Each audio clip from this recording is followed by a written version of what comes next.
ನಮಸ್ತೆ ವಿದ್ಯಾರ್ಥಿಗಳೇ. ಕಳೆದ ತರಗತಿಯಲ್ಲಿ ನಾವು ಡಾಕ್ಟರ್ ಮುಗಳವಳ್ಳಿ ಕೇಶವಧರಣಿಯವರ ಮಹಾತ್ಮರ ಗುರು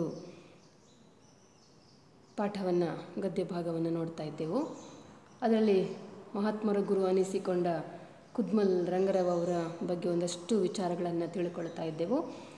ಕುದ್ಮಲ್ ರಂಗರಾವ್ ಅವರು ಅಸ್ಪೃಶ್ಯರಿಗಾಗಿ ದುಡಿದಂತಹ ಅಪರೂಪದ ವ್ಯಕ್ತಿ ಅನ್ನೋದನ್ನು ನೋಡಿದೆವು. ಅವರ ಹುಟ್ಟೂರು, ಅವರ ತಂದೆ ತಾಯಿ, ಅವರ ವೃತ್ತಿ, ಇವುಗಳನ್ನೆಲ್ಲ ಕಳೆದ ತರಗತಿಯಲ್ಲಿ ತಿಳ್ಕೊಂಡಾಗಿದೆ. ಹೀಗೆ ವಕೀಲ ವೃತ್ತಿಯನ್ನು ಮಾಡ್ತಾ ಇದ್ದಂತಹ ರಂಗರಾವ್ ಅವರು ಒಂದು ಘಟನೆ ಅವರ ಬದುಕಿನಲ್ಲಿ ಒಂದು ತಿರುವನ್ನು ಕೊಡ್ತದೆ. ಕೋರ್ಟ್ನಲ್ಲಿ ಕೆಲಸ ಮಾಡ್ತಾ ಇದ್ದಂಥ ಸಮಯದಲ್ಲಿ, ಮಂಗಳೂರು ಕೋರ್ಟ್ನಲ್ಲಿ ಕೆಲಸ ಮಾಡ್ತಾ ಇದ್ದ ಸಮಯ ಅದು. ಆ ಸಮಯದಲ್ಲಿ ಒಬ್ಬ ವ್ಯಕ್ತಿ, ಅಸ್ಪೃಶ್ಯ ವ್ಯಕ್ತಿ ಕೋರ್ಟ್ನಲ್ಲಿ ಕೆಲಸಕ್ಕಾಗಿ ಅರ್ಜಿ ಹಾಕಿರ್ತಾನೆ. ಉದ್ಯೋಗ, ಆಗಿನ ನ್ಯಾಯಾಧೀಶರು ಬ್ರಿಟಿಷರಾದ್ದರಿಂದಾಗಿ ಉದ್ಯೋಗ ಸಿಗ್ತದೆ ಆ ವ್ಯಕ್ತಿಗೆ. ಆದರೆ ಅಲ್ಲಿದ್ದಂಥ ವಕೀಲರು ಆ ಅಸ್ಪೃಶ್ಯ ವ್ಯಕ್ತಿಗೆ ಉದ್ಯೋಗ ಕೊಟ್ಟದ್ದನ್ನು ವಿರೋಧಿಸ್ತಾರೆ. ನ್ಯಾಯಾಧೀಶರಿಗೆ ಕೊಲೆ ಬೆದರಿಕೆ ಹಾಕಿದ್ದು ನಡೀತದೆ. ಇದನ್ನೆಲ್ಲವನ್ನು ನೋಡಿದಂತಹ ರಂಗರಾವ್ ಅವರಿಗೆ ಅತ್ಯಂತ ದುಃಖವಾಗುತ್ತದೆ. ದಲಿತರನ್ನು ಸಾಮಾಜಿಕವಾಗಿ ತೊಡಗಿಸಿಕೊಳ್ಳುವುದಕ್ಕೆ, ಸಮಾಜದ ಮುಖ್ಯವಾಹಿನಿಯಲ್ಲಿ ಆ ವರ್ಗವನ್ನು ಬದುಕುವುದಕ್ಕೆ ಬಿಡದೇ ಇರುವಂತಹ ಘಟನೆಗಳನ್ನು ಅವಲೋಕಿಸಿದಾಗ ಅವರಿಗಾಗಿಯೇ ತಾನು ದುಡಿಬೇಕು ಅನ್ನುವಂಥದ್ದನ್ನು ನಿರ್ಧರಿಸ್ತಾರೆ. ಹಾಗಾಗಿ ಗೌತಮ ಬುದ್ಧ, ಬಸವಣ್ಣನವರ ಸಾಮಾಜಿಕ ಕ್ರಾಂತಿಯಿಂದ ಪ್ರಭಾವವನ್ನು ಈ ಮೊದಲೇ ಹೊಂದಿದ್ದಂತಹ ರಂಗರಾವ್ ಅವರು ಈ ಅಸ್ಪೃಶ್ಯ ಜನಾಂಗ ಮುಂದೆ ಬರಬೇಕು ಅಂತಂದರೆ ವಿದ್ಯೆಯನ್ನು ಕಲೀಲೇಬೇಕು. ವಿದ್ಯೆಯನ್ನು ಕಲಿಯದೆ ಹೋದರೆ ಸಮಾಜದಲ್ಲಿ ಮುಂದೆ ಬರೋದಕ್ಕೆ ಅವರಿಗೆ ಅಸಾಧ್ಯ ಅನ್ನೋದನ್ನು ತಿಳಿದು ಅವರಿಗೆ ಶಾಲೆಗಳನ್ನು ತೆರೆಯುವ ಆಲೋಚನೆ ಮಾಡ್ತಾರೆ. ಅವರಿಗೆ ಒಟ್ಟಿನಲ್ಲಿ ಶಿಕ್ಷಣ ಕೊಡುವ ಕುರಿತು ಚಿಂತನೆ ಮಾಡ್ತಾರೆ. ಅದರದಷ್ಟು ಸುಲಭವಾಗಿದ್ದಿರಲಿಲ್ಲ. ಶಿಕ್ಷಣ ಕೊಡುವುದು ಹೇಳಿದರೆ ಅವರನ್ನು ಯಾವುದೇ ಶಾಲೆಗಳಿಗೆ ಸೇರಿಸಿಕೊಳ್ತಾ ಇರಲಿಲ್ಲ, ಅವರಿಗೆ ಪ್ರವೇಶ ಇರಲಿಲ್ಲ. ಯಾಕೆ ಹೇಳಿದ್ರೆ ಆಗಿನ ಕಾಲದಲ್ಲಿ ಅವರನ್ನು ಮುಟ್ಟುವುದಕ್ಕೂ ಕೂಡ ಹೇಸುತ್ತಾ ಇದ್ದರು. ಸಾರ್ವಜನಿಕ ಸ್ಥಳಗಳಲ್ಲಿ ಕೂಡ ಅವರು ಪ್ರವೇಶ ಪಡೆಯುವುದು ನಿಷಿದ್ಧವಾದ್ದರಿಂದಾಗಿ ತುಂಬ ಕಷ್ಟಕರವಾದ ವಾತಾವರಣ ಒಟ್ಟಾರೆಯಾಗಿ ಆಗಿನ ಕಾಲದಲ್ಲಿ ಇದ್ದದ್ರಿಂದಾಗಿ ಅವರಿಗೆ ಶಿಕ್ಷಣ ಕೊಡುವುದು ಯಾವ ಥರದಲ್ಲಿ, ಹೇಗೆ ಅನ್ನುವ ಚಿಂತನೆ ರಂಗರಾವ್ ಅವರ ಮನಸ್ಸಲ್ಲಿ ಮೂಡಿತ್ತು. ಅದರ ಮುಂದುವರಿದ ಭಾಗವನ್ನು ನೋಡೋಣ. ದಲಿತರನ್ನು ವಿದ್ಯಾವಂತರನ್ನಾಗಿ ಮಾಡುವುದು ಮತ್ತು ಅವರ ಶ್ರೇಯಸ್ಸಿಗಾಗಿ ದುಡಿಯುವುದು ಅಂದಿನ ಕಾಲದಲ್ಲಿ ಸಮಾಜದ ನಂಬಿಕೆಗೆ ವಿರೋಧವಾಗಿತ್ತು. ದಲಿತರ ವಿದ್ಯಾವಂತರಾದರೆ, ಆರ್ಥಿಕವಾಗಿ ಪ್ರಗತಿ ಹೊಂದಿದರೆ ಜೀತದ ಕೆಲಸವನ್ನು ಯಾರು ಮಾಡುತ್ತಾರೆ ಎಂಬ ಭಯ ಸಮಾಜದಲ್ಲಿ ಇತ್ತು. ದಲಿತರನ್ನು ವಿದ್ಯಾವಂತರನ್ನಾಗಿ ಮಾಡುವುದು ಎಷ್ಟು ಕಷ್ಟದ ಕೆಲಸ ಅಂತಂದರೆ, ಆ ಕೆಲಸಕ್ಕೆ ಅವರನ್ನು ವಿದ್ಯಾವಂತರನ್ನಾಗಿ ಮಾಡುವುದಕ್ಕೆ ಸಮಾಜದ ಪ್ರೋತ್ಸಾಹ ಖಂಡಿತಕ್ಕೂ ಇರಲಿಲ್ಲ ಆಗಿನ ಕಾಲದಲ್ಲಿ. ಕಾರಣ ಅಂತಂದರೆ ಸಮಾಜ ಹಾಕಿಕೊಂಡ ನಂಬಿಕೆ, ಆ ಕ್ರಮ ನಿಯಮತೆ ಹೇಗಿತ್ತು ಹೇಳಿದ್ರೆ, ಬ್ರಾಹ್ಮಣನಾದವನು ಪೌರೋಹಿತ್ಯವನ್ನು ಮಾಡಿ ವೇದಗಳನ್ನು ಪಾರಾಯಣ ಮಾಡುವಂಥದ್ದು, ಓದು ವಿದ್ಯಾಭ್ಯಾಸ ಕಲಿಯುವಂಥದ್ದು, ಇದನ್ನು ಬ್ರಾಹ್ಮಣನಾದವನು ಮಾಡ್ತಾನೆ. ಕ್ಷತ್ರಿಯನಾದವನು ರಕ್ಷಣೆಯನ್ನು ಕೊಡುವ, ಸಮಾಜಕ್ಕೆ ರಕ್ಷಣೆಯನ್ನು ಕೊಡುವ ಕೆಲಸವನ್ನು ಮಾಡ್ತಾನೆ. ಆಮೇಲೆ ವೈಶ್ಯನಾದವನು ವ್ಯಾಪಾರ ವ್ಯವಹಾರವನ್ನು ಮಾಡ್ತಾನೆ. ಎಲ್ಲರೂ ಕೂಡ ಅವರವರ ಜಾತಿಗೆ ಅನುಗುಣವಾಗಿ ಉದ್ಯೋಗವನ್ನು ನಿರ್ವಹಣೆ ಮಾಡ್ತಾರೆ. ಅಂತೆಯೇ ಶೂದ್ರನಾದವನು ಅಂತಂದರೆ ತೀರಾ ಕೆಳಜಾತಿ ಅಂತ ಅನ್ನಿಸಿಕೊಂಡವನು ಉಳಿದವರ ಮೇಲ್ವರ್ಗದವರೇನಿದ್ದಾರೆಯೋ ಅವರ ಮನೆಯ ಚಾಕರಿಯನ್ನು ಮಾಡುವಂಥದ್ದು, ಜೀತದ ಕೆಲಸವನ್ನು ಮಾಡುವಂಥದ್ದನ್ನು ಮಾಡಬೇಕು. ಇದು ಹಾಗೆ ಇರುವಂಥದ್ದು. ಸಮಾಜದಲ್ಲಿ ನಿಯಮವಾಗಿ ಕ್ರಮವಾಗಿ ಬಂದಂತಹ ಈ ಜಾತಿ ಪದ್ಧತಿಯಲ್ಲಿ ಇದೇ ಥರ ಹೋಗಬೇಕು ಅನ್ನುವ ನಂಬಿಕೆ ಸಂಪ್ರದಾಯ ನಿಷ್ಠ ಸಮಾಜದ್ದು ಆಗಿತ್ತು. ಹಾಗಾಗಿ ಈ ದಲಿತರು ಒಂದು ವೇಳೆ ವಿದ್ಯಾವಂತರಾದರೆ, ಅವರು ಮಾಡುವ ಕೆಲಸವನ್ನು, ಜೀತದ ಕೆಲಸವನ್ನು ಬಿಟ್ಟು ಅವರೊಂದು ವೇಳೆ ವಿದ್ಯಾವಂತರಾದರೆ, ಆರ್ಥಿಕವಾಗಿ ಅವರು ಪ್ರಗತಿಯನ್ನು ಹೊಂದಿದರೆ, ಸ್ವತಂತ್ರವಾಗಿ ದುಡಿದು ಏನು ಸಂಪಾದನೆಯನ್ನು ಮಾಡಿಕೊಳ್ಳಲಿಕ್ಕೆ ಪ್ರಾರಂಭಿಸಿದರೆ, ನಮ್ಮ ಮನೆಯ ಜೀತದ ಕೆಲಸವನ್ನು ಯಾರು ಮಾಡುತ್ತಾರೆ ಎಂಬ ಭಯ ಸಮಾಜದಲ್ಲಿ ಇತ್ತು. ಅವರ ಮನೆಯ ಕೆಲಸ, ಮನೆಗೆ ಪಾತ್ರೆ ತಿಕ್ಲಿಕ್ಕೆ ಹೋಗುವಂಥದ್ದು, ಮನೆಯ ಪುಟ್ಟ ಪುಟ್ಟ ಕೆಲಸಗಳು, ಮನೆಯ ಹೊರಗಿನ ಕೆಲಸಗಳು, ತೋಟದ ಕೆಲಸವೋ ಗದ್ದೆ ಕೆಲಸವೋ, ಈ ಥರದ ಕೆಲಸ ಮಾಡುವುದಕ್ಕೆ ಕೆಳಜಾತಿಯವರಾಗಬೇಕಾಗಿತ್ತು. ಒಂದೊಮ್ಮೆ ವಿದ್ಯಾವಂತನಾದ ವ್ಯಕ್ತಿ ಈ ಕೆಲಸಗಳಿಗೆಲ್ಲ ಬಾರದೆಯೇ, ಈ ಥರದ ಕೂಲಿ ಕೆಲಸಗಳಿಗೆ ಬಾರದೆಯೇ ಆತೇನು ಮಾಡ್ತಾನೆ, ಬೇರೆ ಉನ್ನತ ಹುದ್ದೆಯನ್ನು ಅಲಂಕರಿಸ್ತಾನೆ. ಆತ ಕೆಳಗೆ ಓದಿಕೊಂಡಿದ್ದಾನೆ, ವಿದ್ಯಾಭ್ಯಾಸ ಪಡ್ಕೊಂಡಿದ್ದಾನೆ. ಹಾಗೆ ಪಡ್ಕೊಂಡವ ಈ ಥರದ ಕೆಲಸಗಳಿಗೆ ಹೋಗುವುದಿಲ್ಲ. ಹಾಗಾಗಿ ಒಂದೊಮ್ಮೆ ಈ ದಲಿತ ಅನ್ನಿಸಿಕೊಂಡವ ವಿದ್ಯಾವಂತನಾಗಿ ಬಿಟ್ಟರೆ ನಮ್ಮಗಳಿಗೆ ಅಪಾಯ, ನಮ್ಮ ಮನೆ ಕೆಲಸಗಳನ್ನು ಯಾರು ಮಾಡ್ತಾರೆ ಅನ್ನುವ ಭಯ ಸಂಪ್ರದಾಯನಿಷ್ಠ ಸಮಾಜದಲ್ಲಿ ಇದ್ದದರಿಂದಾಗಿ ಅವರು ದಲಿತರಿಗೆ ವಿದ್ಯಾಭ್ಯಾಸವನ್ನು ಕೊಡುವುದಕ್ಕೆ ವಿರೋಧಿಸ್ತಾ ಇದ್ದರು. ಆದ್ದರಿಂದ ದಲಿತರಿಗೆ ಶಿಕ್ಷಣ ನೀಡುವುದನ್ನು ವಿರೋಧಿಸುತ್ತಿದ್ದರು. ಆದರೆ ರಂಗರಾವ್ ಅವರು ಏನು ಮಾಡ್ತಾರೆ, ಇದು ಯಾವುದಕ್ಕೂ ಕೂಡ ಸೊಪ್ಪು ಹಾಕಲಿಲ್ಲ. ಯಾರು ಬೆದರಿಕೆ ಒಡ್ಡುತ್ತಾರೋ, ಯಾರಿಗೆ ಇಷ್ಟ ಇತ್ತೋ ಯಾರಿಗೆ ಇಷ್ಟ ಇರಲಿಲ್ವೋ ಅದೆಲ್ಲ ಇವರು ಲೆಕ್ಕಿಸಲಿಕ್ಕೆ ಹೋಗದೆ ಅವರೇನು ಮಾಡ್ತಾರೆ, DCM ಅಂದರೆ ಡಿಪ್ರೆಸ್ಡ್ ಕ್ಲಾಸ್ ಮಿಷನ್ ಎಂಬ ಸಂಸ್ಥೆಯನ್ನು ಸ್ಥಾಪಿಸಿ ಮಂಗಳೂರಿನ ಕಂಕನಾಡಿ, ಮೂಲ್ಕಿ, ಬೋಳೂರು, ಉಡುಪಿ, ಬನ್ನಂಜೆ, ನೇಜಾರು, ಅತ್ತಾವರ, ಬಾಬುಗುಡ್ಡೆ, ದಡ್ಡಲಕಾಡುಗಳಲ್ಲಿ ಉಚಿತ ಶಾಲೆಗಳನ್ನು ತೆರೆದರು. ಹಾಗಾಗಿ ಅವರು ಏನು ಮಾಡ್ತಾರೆ, DCM ಅನ್ನುವಂತಹ ಸಂಸ್ಥೆ ಅದನ್ನು ಸ್ಥಾಪಿಸ್ತಾರೆ. ಆ ಸಂಸ್ಥೆ ಮುಖ್ಯವಾದ ಸಂಸ್ಥೆ ಅದು. ಅದರ ಕೆಳಗಡೆ ಸಾಕಷ್ಟು ಶಾಲೆಗಳನ್ನು, ಬೇರೆ ಬೇರೆ ಆಶ್ರಮಗಳನ್ನು ತೆರೀತಾರೆ. ಅದು ಕೂಡ ಇಲ್ಲಿ ಬೇರೆ ಬೇರೆ ಕಡೆಗಳಲ್ಲೆಲ್ಲ ತೀರಾ ಹತ್ತಿರದ ಕಡೆಗಳಲ್ಲಿಯೇ, ಮಂಗಳೂರಿನ ಆಸುಪಾಸಿನಲ್ಲಿ ಕಂಕನಾಡಿ, ಮೂಲ್ಕಿ, ಬೋಳೂರು, ಉಡುಪಿ, ಬನ್ನಂಜೆ ಹೀಗೆ ಇಲ್ಲೆಲ್ಲ ಉಚಿತ ಶಾಲೆಗಳನ್ನು ತೆರೆದರು. ಈ ದಲಿತ ಮಕ್ಕಳು ಶಾಲೆಗೆ ಬರುವುದಕ್ಕಾಗಿ ಯಾವುದೇ ಪ್ರವೇಶ ಶುಲ್ಕವನ್ನು ಕೊಡುವ ಅವಶ್ಯಕತೆ ಇರಲಿಲ್ಲ. ಈ ಶಾಲೆಗಳನ್ನು ದಲಿತರಿಗಾಗಿಯೇ ತೆರೆದು ಆ ಶಾಲೆಗಳನ್ನು ಪಂಚಮ ಶಾಲೆಗಳು ಎಂದು ಕರೀಲಿಕ್ಕೆ ಪ್ರಾರಂಭಿಸಿದರು. ಸರಿಯಪ್ಪ, ಶಾಲೆ ತೆರೆದಾಯಿತು, ದಲಿತರಿಗಾಗಿಯೇ ತೆರೆದಂಥ ಶಾಲೆ, ಅಲ್ಲಲ್ಲಿ ಶಾಲೆಗಳನ್ನು ತೆರೆದಾಯಿತು. ಅವರಿಗೆ ಬೇಕಾದಂತಹ, ಮಕ್ಕಳಿಗೆ ಬರುವುದಕ್ಕೆ ಬೇಕಾದಂತಹ ವಸತಿ ನಿಲಯಗಳನ್ನು, ಹಾಸ್ಟೆಲ್ಗಳನ್ನು ಕೂಡ ತೆರೆದಾಯಿತು. ಎಲ್ಲವೂ ಆಯಿತು. ಶಾಲೆಗಳಲ್ಲಿ ಮಕ್ಕಳು ಬಂದಾಗ ಶಾಲೆಯಲ್ಲಿ ಪಾಠ ಮಾಡೋದಕ್ಕೆ ಅಧ್ಯಾಪಕರು ಬೇಕು ತಾನೆ, ಅದು ಅಲ್ಲಿ ಕೊರತೆ ಉಂಟಾಯಿತು. ಮುಂದೆ ಹೇಳ್ತಾರೆ ನೋಡಿ, ಸಂಪ್ರದಾಯನಿಷ್ಠ ಅಧ್ಯಾಪಕರು ಅಸ್ಪೃಶ್ಯರಿಗೆ ವಿದ್ಯೆ ಕಲಿಸಲು ನಿರಾಕರಿಸಿದಾಗ ಕ್ರೈಸ್ತ ಅಧ್ಯಾಪಕರನ್ನು ನೇಮಿಸಿಕೊಂಡರು. ಸಂಪ್ರದಾಯನಿಷ್ಠ ಅಧ್ಯಾಪಕರು, ಮೇಲ್ಜಾತಿಯ ಅಧ್ಯಾಪಕರು ಪಾಠ ಮಾಡೋದಕ್ಕೆ, ಈ ಶಾಲೆಯಲ್ಲಿ ಬಂದು ಪಾಠ ಮಾಡೋದಕ್ಕೆ ಒಪ್ಪಿಕೊಳ್ಳೇ ಇಲ್ಲಂತೆ.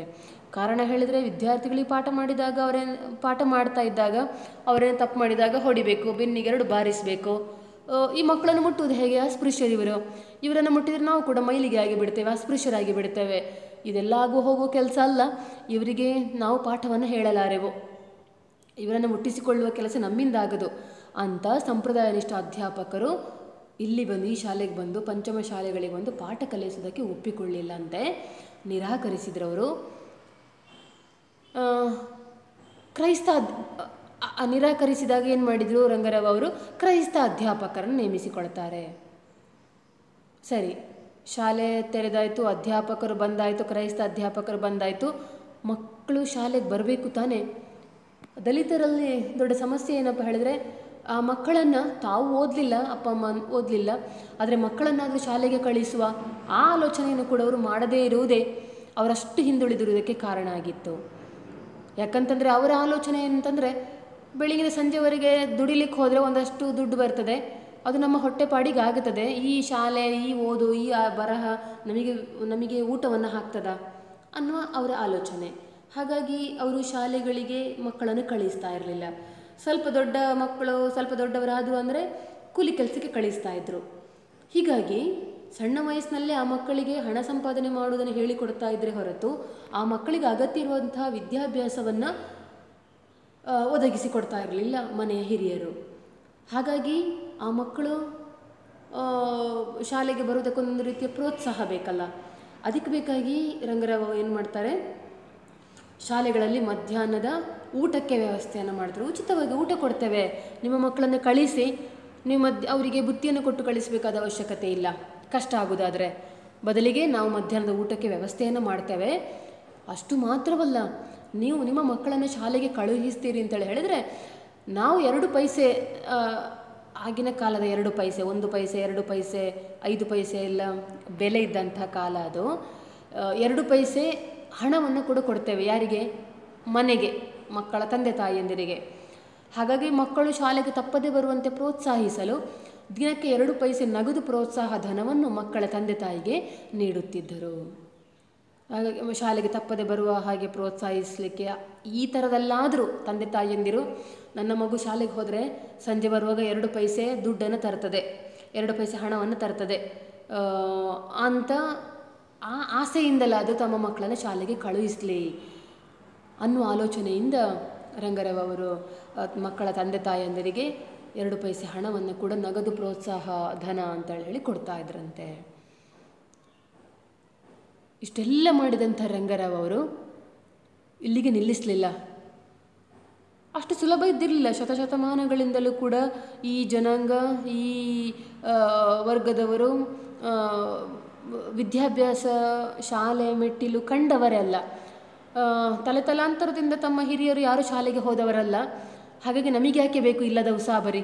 ಮೇಲ್ಜಾತಿಯವರ ಅವರು ಕಣ್ಣು ಕೆಂಪಗೆ ಮಾಡಿಕೊಳ್ಳುವ ಹಾಗೆ ನಾವ್ಯಾಕೆ ಶಾಲೆಗಳಿಗೆ ಹೋಗಬೇಕು, ಬೇಡ ನಮಗೆ ಅನ್ನುವ ಆಲೋಚನೆ ಇರುವಂಥ ದಲಿತರನ್ನು ಮತ್ತು ಅವರ ಮಕ್ಕಳನ್ನು ಶಾಲೆಗೆ ಬರಿಸುವ ಒಂದು ಕೆಲಸ ಅಷ್ಟು ಸುಲಭ ಸಾಧ್ಯವಾಗಿದ್ದಿರಲಿಲ್ಲ. ಹಾಗಾಗಿ ಇವರು ಏನು ಮಾಡ್ತಾರೆ, ಒಂದೊಮ್ಮೆ ಆ ಮಕ್ಕಳು ಶಾಲೆಗೆ ಬರುವ ಪರಿಸ್ಥಿತಿಯಲ್ಲೂ ಇರ್ತಾ ಇರಲಿಲ್ಲ. ಸ್ವಲ್ಪ ಕೊಳಕಾಗಿ ಮಣ್ಣು ಕೊಳಕು ಎಲ್ಲ ಮೆತ್ತಿಕೊಂಡ ಕಾರಣಕ್ಕಾಗಿ ತಲೆ ಕೂದಲನ್ನು ಕೂಡ ಹಾಗೆ ಎಣ್ಣೆ ಹಾಕಿ ನೀಟಾಗಿ ಬಾಚಿಕೊಳ್ಳುವ ಪದ್ಧತಿ ಅವರಲ್ಲಿ ಇರಲಿಲ್ಲ. ಹಾಗಾಗಿ ನೋಡುವುದಕ್ಕೆ ಸ್ವಲ್ಪ ಅಶುಚಿಯಾಗಿ ಕಾಣ್ತಾ ಇದ್ರು. ಶಾಲೆಯನ್ನು ಒಂದು ವ್ಯವಸ್ಥೆಗೆ ತೆರೆದುಕೊಂಡಾಗ, ಓದು ವಿದ್ಯಾಭ್ಯಾಸ ಅಂತ ಅಂದಾಗ ತಮ್ಮನ್ನು ಶುಚಿಯಾಗಿ ಇಟ್ಟುಕೊಳ್ಳುವುದು ಕೂಡ ಅತ್ಯಂತ ಮುಖ್ಯವಾಗಿರ್ತದೆ. ಒಟ್ಟಾರೆಯಾಗಿ ಶಾಲೆಗೆ ಬರಲಿಕ್ಕಾಗೋದಿಲ್ಲ. ಆದರೆ ಈ ಮಕ್ಕಳ ವ್ಯವಸ್ಥೆ ಹಾಗಿಲ್ಲ. ಮನೆಯವರು ಅದು ಯಾವುದಕ್ಕೂ ಕೂಡ ಕೈ ಹಾಕಿದವರಲ್ಲ. ಹಾಗಾಗಿ ಕುದ್ಮಲ್ ರಂಗರಾವ್ ಅವರೇನು ಮಾಡ್ತಾರೆ, ಸ್ವತಃ ಅವರೇ ರಂಗಕ್ಕಿಳಿದು ಅವರೇನು ಮಾಡ್ತಾರೆ, ಅಸ್ಪೃಶ್ಯರ ಮಕ್ಕಳ ಮೈ ಕೈ ತೊಳೆದು ಅವರನ್ನು ಶುಚಿಗೊಳಿಸಿದರು. ಅವರ ಮನೆಗೆ ಹೋಗ್ತಾರೆ. ಆ ಮಕ್ಕಳ ಮೈ ಕೈಯಲ್ಲಿ ಅಸಾಧ್ಯವಾದ ಮಣ್ಣು ಕೊಳಕೆ, ಕಳೆದ್ರೆ ಪುಟ್ಟ ಮಕ್ಕಳು ಮಣ್ಣಲ್ಲೇ ಬಿದ್ದುಕೊಂಡಿರೋದು, ಕೊಳಕಲ್ಲೇ ಆಟ ಆಡಿಕೊಂಡಿರ್ತಿದ್ರು. ಅದು ಬಿಟ್ಟರೆ ಬೇರೆ ಏನಿಲ್ಲ. ಶಾಲೆಗೆ ಹೋಗುವ ಪ್ರಶ್ನೆಯೇ ಇಲ್ಲ. 5 ವರ್ಷ ಆಯಿತು, 6 ವರ್ಷ ಆಯಿತು ಶಾಲೆಗೆ ಹೋಗಬೇಕು, ಇಲ್ಲ, ಆ ಪ್ರಶ್ನೆ ಇಲ್ಲವೇ ಇಲ್ಲ ಅವರಲ್ಲಿ. ಹೀಗಾಗಿ ಮಕ್ಕಳು ಆಟದಲ್ಲೇ ಮುಳುಗಿರ್ತಾಯಿದ್ರು. ಸಾಧ್ಯವಾದರೆ ಸ್ವಲ್ಪ ದೊಡ್ಡವರಾದರೆ ಅಪ್ಪ ಅಮ್ಮನಿಗೆ ಸಹಾಯ ಮಾಡ್ತಾಯಿದ್ರು ಕೂಲಿ ಕೆಲಸದಲ್ಲಿ. ಹೀಗಾಗಿ ಅವರು ನಿತ್ಯದ ಶುಚಿ ಕಾರ್ಯವನ್ನು ಮಾಡಿಕೊಳ್ತಾ ಇರಲಿಲ್ಲ. ರಂಗರಾವ್ ಅವರು ನೇರವಾಗಿ ಅವರ ಮನೆಗಳಿಗೆ ಹೋಗಿ ಅವರ ಮೈ ಕೈ ತೊಳೆದು ಅವರನ್ನು ಶುಚಿಗೊಳಿಸ್ತಾರೆ. ದಲಿತರ ಮನೆಗಳಿಗೆ ಹೋಗಿ ಮಕ್ಕಳ ತಲೆಯನ್ನು ನೇವರಿಸಿ, ನೋಡಿ, ಆ ಸಾಂತ್ವನ ಅಥವಾ ಪ್ರೋತ್ಸಾಹ ಎಲ್ಲೋ ನಿಂತು ಭಾಷಣ ಬೀಗಿದ ತಕ್ಷಣ ಬರುವುದಿಲ್ಲ. ನೀವು ಹಾಗೆ ಮಾಡಿ, ನೀವು ಹೀಗೆ ಮಾಡಿ, ಅದು ಮಾಡಿ, ನೀವು ಇಲ್ಲಿಗೆ ಬನ್ನಿ, ಅಲ್ಲಿಗೆ ಹೋಗಿ ಬನ್ನಿ, ಇದೆಲ್ಲ ವೇದಾಂತ ಬೇರೆ, ಹೇಳುವುದು ಬೇರೆ, ಇಕ್ಕುವುದು ಗಾಳವಾಗಬಾರ್ದಲ್ಲ.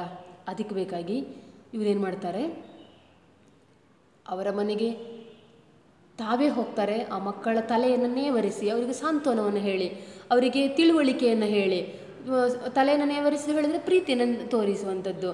ಪ್ರೀತಿಯನ್ನು ತೋರಿಸಿದ ತಕ್ಷಣ ಏನಾಗುತ್ತದೆ, ತುಂಬ ಹತ್ತಿರವಾಗುತ್ತಾರೆ ಆ ಮಕ್ಕಳು, ಆತ್ಮೀಯರಾಗಿ ಬಿಡ್ತಾರೆ. ಆತ್ಮೀಯತೆ ಇದ್ದಲ್ಲಿ ಸಲುಗೆ ಬೆಳೀತದೆ. ಆ ಸಲುಗೆ ಇದ್ದಲ್ಲಿ ಆ ಮಕ್ಕಳು ಸುಲಭವಾಗಿ ಶಾಲೆಗಳಿಗೆ ಬರ್ತಾರೆ. ಆ ದೃಷ್ಟಿಕೋನದಿಂದ ಅವರ ಮನೆಗೆ ಹೋಗಿ ಅವರ ತಲೆಯನ್ನು ನೇವರಿಸಿ ಅವರ ಜೊತೆ ಕುಳಿತು ಊಟ ಮಾಡಿದರು. ಇದೆಲ್ಲ ಆಗಿನ ಕಾಲದಲ್ಲಿ ಬಹುದೊಡ್ಡ ಸಂಗತಿ. ಸುಮಾರಾಗಿ ಒಂದು 100 ವರ್ಷದ ಹಿಂದೆ ಇದೆಲ್ಲ ನೆನೆಸಿಕೊಳ್ಳಿಕ್ಕೂ ಸಾಧ್ಯವಾಗದೇ ಇರುವಂತಹ ಸಂಗತಿಗಳು. ಅವರ ಮನೆಗೆ ಹೋಗೋದು, ಅವರನ್ನು ಮುಟ್ಟುವುದೇ ಪರಮ ಅಪರಾಧ, ಬಹುದೊಡ್ಡ ಪಾಪ ಅಂತಿದ್ದಂತಹ ಕಾಲಘಟ್ಟದಲ್ಲಿ ಅವ್ರ ಜೊತೆಗೆ ಕುಳಿತು ಊಟ ಮಾಡುವುದಿದೆಯಲ್ಲ, ಅವರು ಬೇಯಿಸಿದ್ದನ್ನು ತಿನ್ನುವುದು ಅತ್ಯಂತ ವಿಶೇಷವಾದ ಸಂಗತಿಯಾಗಿತ್ತು. ಸಾಧಾರಣವಾಗಿ ಯಾರು ಒಪ್ಪಿಕೊಳ್ಳದೇ ಇದ್ದಂತಹ ವಿಚಾರವಾಗಿತ್ತು. ಅಂಥದ್ದರಲ್ಲಿ ರಂಗರಾವ್ ಅವರು ಇದೆಲ್ಲವನ್ನು ಮಾಡ್ತಾರೆ. ಅವ್ರ ಜೊತೆ ಕೂತ್ಕೊಳ್ತಾರೆ. ಯಾಕೆ ಹೇಳಿದ್ರೆ ಒಟ್ಟಿನಲ್ಲಿ ಇವರಿಗೆ ಆಗಬೇಕಾದ ಕೆಲಸ ಕಾರ್ಯ ಏನು ಹೇಳಿದರೆ ಅವರ ವಿಶ್ವಾಸವನ್ನು ಗಳಿಸಿಕೊಳ್ಳಬೇಕು. ಅವರ ವಿಶ್ವಾಸವನ್ನು ಗಳಿಸಿಕೊಳ್ಳದೆ ಆ ಮಕ್ಕಳನ್ನು ಅವರ ಹೆತ್ತವರು ಶಾಲೆಗಳಿಗೆ ಕಳಿಸುವುದೇ ಇಲ್ಲ. ಅವರ ಪ್ರೀತಿ ಗಳಿಸಬೇಕು. ಹಾಗೆ ಮಾಡಿದಾಗ ಮಾತ್ರ ಅದು ಸಾಧ್ಯವಾಗ್ತಾ ಇತ್ತು. ಅವರ ಹಟ್ಟಿಗಳಲ್ಲೇ ಮಲಗಿ ಮನಸ್ಸು ಗೆದ್ದರು. ಅಂದರೆ ನಾನು ನಿಮ್ಮ ಜೊತೆಗಿದ್ದೇನೆ, ನಿಮ್ಮ ಕಷ್ಟಕ್ಕೆ ನಾನಿದ್ದೇನೆ, ನೀವೇನು ಚಿಂತೆ ಮಾಡಬೇಕಾದ್ದಿಲ್ಲ ಅನ್ನೋ ವಿಚಾರವನ್ನು ಎಲ್ಲೋ ಮಾತಿನಲ್ಲಿ ಹೇಳದೆ ಅದನ್ನು ರಂಗರಾವ್ ಅವರು ಸ್ವತಃ ಕೃತಿಗಿಳಿಸ್ತಾರೆ. ಕೃತಿಗಿಳಿಸಿದ ಕಾರಣಕ್ಕಾಗಿ ಆ ಮನುಷ್ಯರ ಅಥವಾ ಆ ವರ್ಗದವರ, ಆ ದಲಿತರ ಮನಸ್ಸು ಗೆಲ್ಲುವುದಕ್ಕೆ ಸಾಧ್ಯವಾಗುತ್ತದೆ. ಅವರ ಹಟ್ಟಿಗಳಲ್ಲೇ ಮಲಗ್ತಾರೆ, ಅವರ ಮನಸ್ಸು ಗೆಲ್ತಾರೆ. ಹಾಗೆ ಮಾಡಿದಾಗ ಏನಾಗುತ್ತದೆ, ಇವರನ್ನು ಒಪ್ಪಿಕೊಳ್ಳುತ್ತಾರೆ. ಇವರು ಏನಾದರೂ ನಮ್ಮ ಕೈ ಬಿಡುವುದಿಲ್ಲ, ನಮ್ಮ ಜೊತೆಗಿರ್ತಾರೆ ಅನ್ನುವ ವಿಶ್ವಾಸ ಯಾವಾಗ ಅವ್ರಿಗೆ ಬರ್ತದೋ ಅವರು ನಿಧಾನವಾಗಿ ಮಕ್ಕಳನ್ನು ಶಾಲೆಗೆ ಕಳುಹಿಸೋದಕ್ಕೆ ಒಪ್ಪಿಕೊಳ್ಳುತ್ತಾರೆ. ಹೀಗೆ ಮಕ್ಕಳನ್ನು ಶಾಲೆಗೆ ಸೇರಿಸುವಂತೆ ಮನವೊಲಿಸಿದರು. ಹೀಗೆ ಮಾಡ್ತಾ ಮಾಡ್ತಾ ಮಾಡ್ತಾ ಮಾಡ್ತಾ ಒಂದೊಂದೇ ಸ್ಟೆಪ್ ಮುಂದೆ ಹೋಗಿ, ಒಂದೊಂದೇ ಹೆಜ್ಜೆ ಮುಂದೆ ಹೋಗ್ತಾ ಮೊದಲನೇದಾಗಿ ಅವರ ವಿಶ್ವಾಸ ಪ್ರೀತಿಯನ್ನು ಗಳಿಸಿ, ಆಮೇಲೆ ನಿಧಾನಕ್ಕೆ ಮಾತಿ ಇಳಿದು ಮಕ್ಕಳನ್ನು ಶಾಲೆಗೆ ಕಳಿಸಬೇಕು ನೀವು ಅಂತ ಅವರ ಮನವೊಲಿಸಿಕೊಳ್ಳುತ್ತಾರೆ. ಇದರ ಫಲವಾಗಿ ಜಿಲ್ಲೆಯ ಬಹುಸಂಖ್ಯಾತ ದಲಿತ ಜನಸಮುದಾಯದ ಪ್ರತಿಭೆಗಳು ಬೆಳಕಿಗೆ ಬರತೊಡಗಿದವು. ಶಿಕ್ಷಣ ಮತ್ತು ಉದ್ಯೋಗದಲ್ಲಿ ಅವಕಾಶ ಸಿಕ್ಕರೆ ತಾವು ಹೇಗೆ ಉನ್ನತಿಗೆ ಏರಬಲ್ಲೆವೋ ಎಂಬುದನ್ನು ಅನೇಕ ದಲಿತರು ನಿರೂಪಿಸಿದರು. ಇದರ ಪರಿಣಾಮವಾಗಿ, ಅವರ ಮನಸ್ಸನ್ನು ಗೆದ್ದ ಪರಿಣಾಮವಾಗಿ ಆ ಜನರು ಕೂಡ ಭಾರಿ ಪ್ರೀತಿಯನ್ನು ಇವರಲ್ಲಿ ತೋರಿಸೋದಕ್ಕೆ ಪ್ರಾರಂಭಿಸಿದರು. ಹಾಗಾದಾಗ ಇವರ ಮಾತನ್ನು ತಳ್ಳಿ ಹಾಕುವುದಕ್ಕಾಗುವುದಿಲ್ಲ. ಶಾಲೆಗೆ ಸೇರಿಸಬೇಕು ನಿಮ್ಮ ಮಕ್ಕಳನ್ನು ಹೇಳಿದಾಗ ಇವರ ಮಾತನ್ನು ತಳ್ಳಿ ಹಾಕುವುದಕ್ಕೆ ಸಾಧ್ಯವಾಗದೆ ಅವರು ಕಳುಹಿಸ್ತಾರೆ. ಕಳುಹಿಸಿದ ಪರಿಣಾಮವಾಗಿ ಆ ಸಮುದಾಯದಲ್ಲಿದ್ದಂತಹ ಪ್ರತಿಭೆಗಳೇನಿತ್ತೋ ಅದೆಲ್ಲ ಕೂಡ ಬೆಳಕಿಗೆ ಬರಲಿಕ್ಕೆ ಪ್ರಾರಂಭವಾಗುತ್ತದೆ. ಕೇಳಿದ್ರೆ ಆ ಮಕ್ಕಳು ನಿಜವಾದ ಅರ್ಥದಲ್ಲಿ ಮಣ್ಣಿನ ಮಕ್ಕಳು. ಈ ಭೂಮಿ ನೆಲವನ್ನು ಚೆನ್ನಾಗಿ ಅರ್ಥ ಮಾಡಿಕೊಂಡವರು, ಬದುಕನ್ನು ಚೆನ್ನಾಗಿ ಅರ್ಥ ಮಾಡಿಕೊಂಡವರು, ಪ್ರಕೃತಿ ಮಡಿಲಲ್ಲಿ ಅವರು ಬೆಳೆಯುವುದು. ಹಾಗಾಗಿ ಸಹಜವಾಗಿ ಅವರಲ್ಲಿ ನೈಜವಾಗಿ ಮೂಡಿಬರುವಂಥ ಪ್ರತಿಭೆಗಳು ಅವರಲ್ಲಿ ಇದ್ದೇ ಇರ್ತದೆ. ಅದೆಲ್ಲವೂ ಕೂಡ ಯಾವಾಗ ಶಾಲೆ ಅನ್ನುವಂಥ ವೇದಿಕೆ ಅವರಿಗೆ ಸಿಕ್ಕಿತೋ ಅವರ ಪ್ರತಿಭೆಗಳೆಲ್ಲ ಅಲ್ಲಿ ಬೆಳಕಿಗೆ ಬರಲಿಕ್ಕೆ ಪ್ರಾರಂಭವಾಯಿತು. ಇಲ್ಲದಿದ್ದರೆ ಎಲ್ಲೋ ತಮ್ಮ ಹಟ್ಟಿಗಳಲ್ಲಿ, ತಮ್ಮ ಮನೆಗಳಲ್ಲಿ ಆ ಪ್ರತಿಭೆಗಳೆಲ್ಲ ಕಳೆದು ಹೋಗ್ತಾ ಇದ್ದುವು. ಆದರೆ ಶಾಲೆ ಅನ್ನುವ ವೇದಿಕೆ ಸಿಕ್ಕಾಗ ಎಲ್ಲ ಪ್ರತಿಭೆಗಳು ಬೆಳಕಿಗೆ ಬರೋದಕ್ಕೆ ಪ್ರಾರಂಭಿಸಿತು. ಶಿಕ್ಷಣ ಮತ್ತು ಉದ್ಯೋಗದಲ್ಲಿ ಅವಕಾಶ ಸಿಕ್ಕರೆ, ಶಿಕ್ಷಣ ಮತ್ತು ಉದ್ಯೋಗ ಒಂದೊಮ್ಮೆ ಅವಕಾಶ ಈ ಎರಡೂ ಕ್ಷೇತ್ರಗಳಲ್ಲಿ ಸಿಕ್ಕರೆ ತಾವು ಹೇಗೆ ಉನ್ನತಿಗೆ ಏರಬಲ್ಲೆವು ಎಂಬುದನ್ನು ಅನೇಕ ದಲಿತರು ನಿರೂಪಿಸಿದರು. ಅವಕಾಶ ಸಿಕ್ಕರೆ, ಓದುವ ಅವಕಾಶ ಸಿಕ್ಕದೇ ಇದ್ದದ್ರಿಂದಾಗಿ ಓದಿನಿಂದ ಅವರು ವಂಚಿತರಾಗಿದ್ದರು ಒಂದು ಕಾಲದಲ್ಲಿ. ಆದರೆ ಅದು ಸಿಕ್ಕರೆ ನಾವು ಕೂಡ ಹೇಗೆ ಉನ್ನತಿಗೆ ಏರಬಲ್ಲೆವೋ ಅನ್ನೋದನ್ನು ಅನೇಕ ದಲಿತರು ನಿರೂಪಿಸಿ ಬಿಡ್ತಾರೆ. ಒಂದೊಳ್ಳೆಯ ಉದಾಹರಣೆ ಡಾಕ್ಟರ್ ಬಿ ಆರ್ ಅಂಬೇಡ್ಕರ್ ಅವರೇ, ಆಮೇಲೆ ಡಾಕ್ಟರ್ ಜಿ ಸಿದ್ದಲಿಂಗಯ್ಯ ಒಬ್ಬ ಸಾಹಿತಿ. ಇಂತಹ ನೂರಾರು ಉದಾಹರಣೆಗಳನ್ನು ಕೊಡಲಿಕ್ಕೆ ಸಾಧ್ಯತೆ ಇದೆ. ಅವರೆಲ್ಲ ದಲಿತರಾಗಿದ್ದುಕೊಂಡು ವಿದ್ಯಾಭ್ಯಾಸವನ್ನು ಪಡೆದು ಸಮಾಜ ಇವತ್ತಿಗೂ ಕೂಡ ನೆನಪಿಸಿಕೊಳ್ಳುವಂತಹ ಹುದ್ದೆಯನ್ನು ಅಲಂಕರಿಸಿದವರು. ಅಂದರೆ ಅವಕಾಶ ಸಿಕ್ಕರೆ ನಾವು ಕೂಡ ಮಾಡಬಲ್ಲೆವು ಅನ್ನೋದನ್ನು ತೋರಿಸಿಕೊಟ್ಟವರು ಸಮಾಜಕ್ಕೆ. ಹೀಗೆ ಮುಂದೆ ನೋಡಿ, ಭಾರತೀಯ ಸಮಾಜಕ್ಕೆ ಅಂಟಿಕೊಂಡು ಬಂದಿದ್ದ ಸಾಮಾಜಿಕ ಜಾಡ್ಯಗಳಲ್ಲಿ ಜೀತ ಪದ್ಧತಿಯು ಒಂದು. ದಕ್ಷಿಣ ಕನ್ನಡ ಜಿಲ್ಲೆಯಲ್ಲಿ ತುತ್ತು ಅನ್ನಕ್ಕಾಗಿ, ಅಲ್ಪ ಸಾಲಕ್ಕಾಗಿ ದಣಿಗಳ ಮನೆಯಲ್ಲಿ ಬಂದಿಗಳಾಗಿದ್ದ ನೂರಾರು ಜೀತದಾಳುಗಳನ್ನು ಕುದ್ಮಲ್ ರಂಗರಾವ್ ಶತಮಾನದ ಹಿಂದೆಯೇ ವಿಮೋಚನೆಗೊಳಿಸಿದರು. ಅದು ಒಂದು ದಲಿತರಿಗಾಗಿ ದುಡಿದದ್ದು ಒಂದು ಕಡೆಯಲ್ಲಾದರೆ, ಅದರದ್ದೇ ಮುಂದುವರೆದ ಇನ್ನೊಂದು ಭಾಗವಾಗಿ ಜೀತ ಪದ್ಧತಿ ಕೇಳಿದ್ದೀರಿ. ಒಂದೇ ಮನೆಯಲ್ಲಿ ಗುಲಾಮಗಿರಿತನದಿಂದ ಕೆಲಸ ಮಾಡ್ತಾ ಇರುವಂಥದ್ದು. ಅಲ್ಲಿಂದ ಬಿಡುಗಡೆಯೇ ಇಲ್ಲ. ಜೀತದಾಳು ಅಂತೇಳಿ ಹೇಳ್ತೇವೆ. ಅವರಿಗೆ ಸಂಬಳ ಅಂತೇಳಿ ಹೇಳಿದರೆ ಹಣದ ರೂಪದಲ್ಲಿ ಕೊಡುವ ಕ್ರಮ ಇಲ್ಲ. ಸಂಬಳ ಅಂತಂದರೆ ಸಂಜೆ ಆಗುವಾಗ 2-3 ಸೇರು ಅಕ್ಕಿಯನ್ನೋ ಭತ್ತವನ್ನೋ ಅಳೆದು ಕೊಡುವಂಥದ್ದು ಅಷ್ಟೇ. ಅದರಲ್ಲೇ ಜೀವನವನ್ನು ಕಳಿಬೇಕು. ಬೇರೆ ಅಕ್ಕಿ ಬೇಳೆ ಕಾಳು ಒಂದಷ್ಟು ಹಣ ಅದು ಯಾವುದು ಕೂಡ ಇಲ್ಲ. ಪರಂಪರಾಗತವಾಗಿ ಅವರ ವಂಶ ಪಾರಂಪರ್ಯವಾಗಿ ಆ ಮನೆಯವರು ಅದೇ ಮನೆಯಲ್ಲಿ ಜೀತದಾಳುವಾಗಿ ಇರಬೇಕಾಗಿತ್ತು, ಗುಲಾಮಗಿರಿತನದಲ್ಲಿ ಇರಬೇಕಾಗಿತ್ತು. ಸ್ವತಂತ್ರರಾಗಿ ಬದುಕುವಂತಹ ಅವಕಾಶ ಇಲ್ಲದೆ ಇರುವಂಥದ್ದು ಜೀತ ಪದ್ಧತಿ. ಅದೊಂದು ಸಮಾಜಕ್ಕೆ, ನಮ್ಮ ಭಾರತೀಯ ಸಮಾಜಕ್ಕೆ ಅಂಟಿಕೊಂಡು ಬಂದಿದ್ದಂತಹ ಸಾಮಾಜಿಕ ಪಿಡುಗಾಗಿತ್ತು ಜೀತ ಪದ್ಧತಿ. ಬಹುದೊಡ್ಡ ಸಮಸ್ಯೆ ಅದು. ಅದನ್ನು ಹೇಳ್ತಾರೆ ಇಲ್ಲಿ ನೋಡಿ, ದಕ್ಷಿಣ ಕನ್ನಡ ಜಿಲ್ಲೆಯಲ್ಲಿ ತುತ್ತು ಅನ್ನಕ್ಕಾಗಿ, ಅಲ್ಪ ಸಾಲಕ್ಕಾಗಿ ದಣಿಗಳ ಮನೆಯಲ್ಲಿ ಬಂದಿಗಳಾಗಿದ್ದ ನೂರಾರು ಜೀತದಾಳುಗಳನ್ನು ಕುದ್ಮಲ್ ರಂಗರಾವ್ ಶತಮಾನದ ಹಿಂದೆಯೇ ವಿಮೋಚನೆಗೊಳಿಸಿದರು. ತುತ್ತು ಅನ್ನಕ್ಕಾಗಿ ಮತ್ತೊಂದು ಅಲ್ಪ ಸಾಲ ಮಾಡಿರ್ತಾರೆ. ಆ ಸಾಲವನ್ನು ತೀರಿಸುವುದಕ್ಕೆ ಆ ಜನಗಳಿಗೆ, ದಲಿತರಿಗೆ ಸಾಧ್ಯವೇ ಆಗ್ತಾ ಇರಲಿಲ್ಲ. ಕಾರಣ, ಸಾಲದ ಮೇಲೆ ಒಂದಷ್ಟು ಬಡ್ಡಿ ಬೆಳೀತಾ ಇತ್ತು. ಮೂಲ ಸಾಲವನ್ನು ತೀರಿಸುವುದು ಬಿಡಿ, ಬಡ್ಡಿಯನ್ನು ಕೊಟ್ಟೇ ಪೂರೈಸ್ತಾ ಇರಲಿಲ್ಲ. ಹಾಗಾಗಿ ಆ ಜನ ಸಾಲವನ್ನು ತೀರಿಸುವವರೆಗೂ ಅವರಲ್ಲಿ ಜೀತದಾಳುವಾಗಿ ದುಡಿಬೇಕಾಗಿತ್ತು. ಅಲ್ಲಿಂದ ಬಿಡುಗಡೆ ಇಲ್ಲ. ಸಾಲದ ದುಡ್ಡು ಕೊಡಿ ಮತ್ತೆ ಹೋಗಿ ನಿಮ್ಮ ಮನೆಗೆ ಅಂತ. ಆದರೆ ಆ ಸಾಲದ ದುಡ್ಡು ಕೊಟ್ಟು ಪೂರೈಸ್ತಾ ಇತ್ತಾ, ಕೊಟ್ಟು ಮುಗಿತಾ ಇತ್ತಾ? ಇಲ್ಲ, ಅದು ಹಾಗಾಗುವ ಪ್ರಶ್ನೆ ಇಲ್ಲ. ಯಾಕಂದರೆ ಅದರ ಬಡ್ಡಿ ಬೆಳೆದು ಅದು ಬೃಹದಾಕಾರವಾಗಿ ಬೆಳೀತಾ ಇದ್ದ ಕಾರಣಕ್ಕಾಗಿ ಅದನ್ನು ತೀರಿಸುವ ಪ್ರಶ್ನೆಯೇ ಇಲ್ಲ. ಹಾಗಾಗಿ ವಂಶಪಾರಂಪರ್ಯವಾಗಿ ತಂದೆ ಆದ ಮೇಲೆ ಮಗ, ಮಗ ಆದ ಮೇಲೆ ಅವನ ಮಗ, ಅವನ ಮಗ ಆದ ಮೇಲೆ ಅವನ ಮಗ, ಹೀಗೆ ಅವರು ಪೂರ್ತಿ ಆ ದಣಿಗಳ ಮನೆಯಲ್ಲಿ ಬಂದಿಗಳಾಗಿ ಜೀತದಾಳುವಾಗಿ ಕೆಲಸ ಮಾಡ್ತಾ ಇರಬೇಕಾಗಿತ್ತು. ಇವರೆಲ್ಲರನ್ನ ಕೂಡ ಕುದ್ಮಲ್ ರಂಗರಾವ್ ಏನು ಮಾಡ್ತಾರೆ, ಶತಮಾನದ ಹಿಂದೆಯೇ ಅವರೆಲ್ಲರನ್ನ ಬಿಡುಗಡೆ, ಹಣ, ಅವರ ಸಾಲ ಎಷ್ಟಿತ್ತೋ ಅದೆಲ್ಲವನ್ನು ತಾವೇ ತೀರಿಸಿ ಆ ಜನಗಳನ್ನು ಸ್ವತಂತ್ರರಾಗಿ ಬದುಕುವುದಕ್ಕೆ ವಿಮೋಚನೆಗೊಳಿಸಿ ಬಿಡ್ತಾರೆ. ಆ ಅವಕಾಶವನ್ನು ಅವರಿಗೆ ಮಾಡಿಕೊಡ್ತಾರೆ. ಇಂತಹ ಒಂದು ಸಾಮಾಜಿಕ ಸೇವೆ ಅದು ಕುದ್ಮಲ್ ರಂಗರಾಯರದಾಗಿತ್ತು. ಒಟ್ಟಿನಲ್ಲಿ ಅವರಿಗಾಗಿಯೇ ತುಡಿತಾ ಇದ್ದಂತಹ, ಮಿಡಿತಾ ಇದ್ದಂತಹ ಮನಸ್ಸು ಅದು ರಂಗರಾಯರದ್ದು. ಮುಂದೆ ನೋಡಿ, ಬರೀ ವಿದ್ಯಾಭ್ಯಾಸ ಮಾತ್ರ ಅಲ್ಲ, ಅದರ ಮುಂದುವರಿಕೆಯಾಗಿ ಮತ್ತೆ ನೋಡಿ, ದಲಿತರಿಗೆ ವೃತ್ತಿಪರ ಶಿಕ್ಷಣ ನೀಡಲು ಶೇಡಿಗುಡ್ಡೆ ಎಂಬಲ್ಲಿ ಕೈಗಾರಿಕಾ ತರಬೇತಿ ಶಾಲೆ ಪ್ರಾರಂಭಿಸಿದರು. ಜೀವ ಬೆದರಿಕೆ ಬಂದರೂ ಕುಗ್ಗದೆ ತಾವು ಸ್ಥಾಪಿಸಿದ್ದ DCM ಮಿಷನ್ ಶಾಲೆಗಳಲ್ಲಿ ಮತ್ತು ಕೈಗಾರಿಕಾ ತರಬೇತಿ ಕೇಂದ್ರಗಳಲ್ಲಿ ಬಡಗಿ, ನೇಯ್ಗೆ, ತೋಟಗಾರಿಕೆ, ಕಸೂತಿ, ರೇಷ್ಮೆ ಹುಳು ಸಾಕಾಣಿಕೆ ಇತ್ಯಾದಿ ವೃತ್ತಿಗಳನ್ನು ಅವಲಂಬಿಸಲು ಅಗತ್ಯವಾದ ತರಬೇತಿಯನ್ನು ದಲಿತರಿಗೆ ಕೊಡಿಸಿದರು.